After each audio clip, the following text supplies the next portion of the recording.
All right, so for this one here, optimizing a range formula. So if you've ever dealt with any physics, you notice that this is a range problem where you assume that there is no drag, there's no air drag or friction uh, uh, between the projectile and the air around it.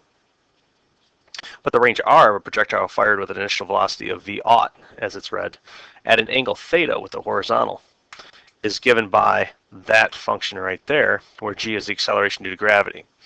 Two things about this problem. G is constant. The other constant that kind of starts with a C. Okay, so you have to know that G is constant.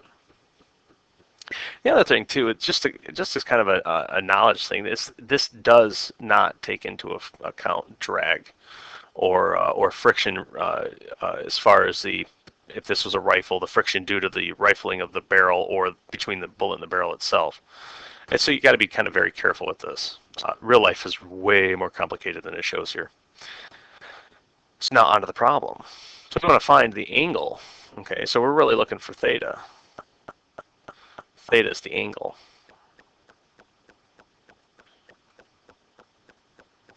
Of fire. So if you want to kind of get a feel for this thing, you've got a cannon or something like that, and here's the ground. Well, this is the theta. And then now you're going to fire a bullet from this thing, and it's going to go. And however far it travels, this is R right here. Okay. All right, so let's take a look at it. Well, if R is equal to v aught squared sine 2 theta over g, then we can just go ahead and take the derivative with respect to theta.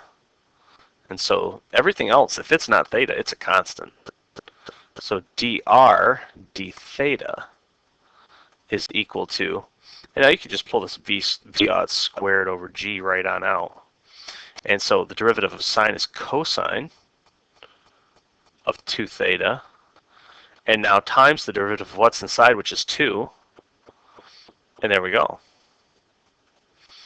Okay, so just to kind of recap just a bit. These things are constants. They just come right out. So what we can do then is we can set that equal to 0. 0 is equal to 2 v aught squared over g cosine of 2 theta. Well, if that's true, and all this stuff is not 0, gravity is not 0, v aught is not 0, because if it was 0, we wouldn't be talking about it. But that means that cosine of 2 theta must be 0. Well, cosine of a number is 0 only when you're talking about an angle. So 2 theta is equal to pi over 2, or 2 theta is equal to negative pi over 2. However, negative pi over 2 implies that we are dealing with it straight down here on the y. That's not going to happen.